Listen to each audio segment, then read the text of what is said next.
Газпром компаниясының төрағасы Алексей Миллердин Кыргызстанга иш сапар менен келүүсүн утурлай, бир канча масштабтуу иш чаралары болууда. Эми 6000ден ашык адам табигый газ менен камсыз болсо, ал эми Борбор калаада жаңы мектеп салынат. Мындан сырткары газ тармагында болуп көрбөгөндөй өзгөрүүлөр күтүлөт. Кененирээк кийинки сюжетте.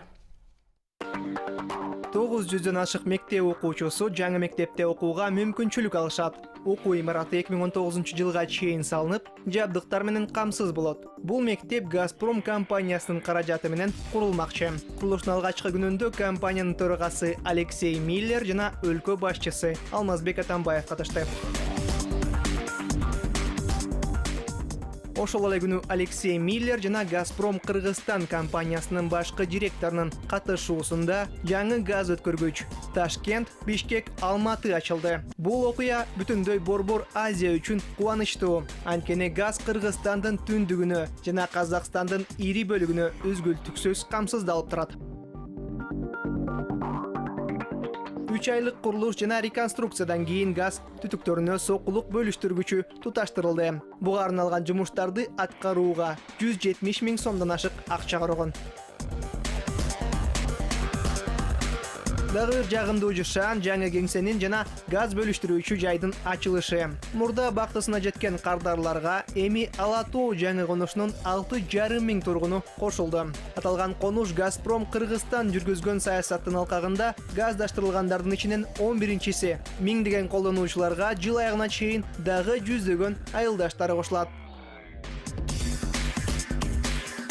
Ошол эле долбоор алкагында Ленинская айылында транспорттук унааларга газ коюучу компрессордук станция калыбына келтирилди. Станция ичи тышынан жаңыра түшкөн. Кезектер турбасын деп газ коюучу орундардын саны арттырылып, аралары кеңейтилген.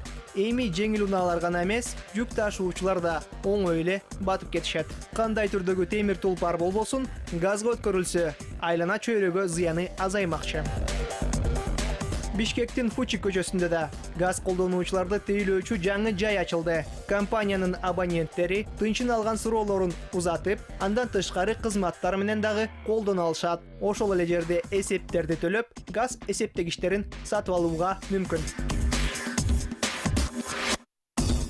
Жана акырында айта кетчү нерсе, Газпром Кыргызстандын окуу үйрөтүү жана өндүрүү борбору ар кайсы категориядагы адистерди кайрадан окутуп, билимин толуктоого шарт түзөт.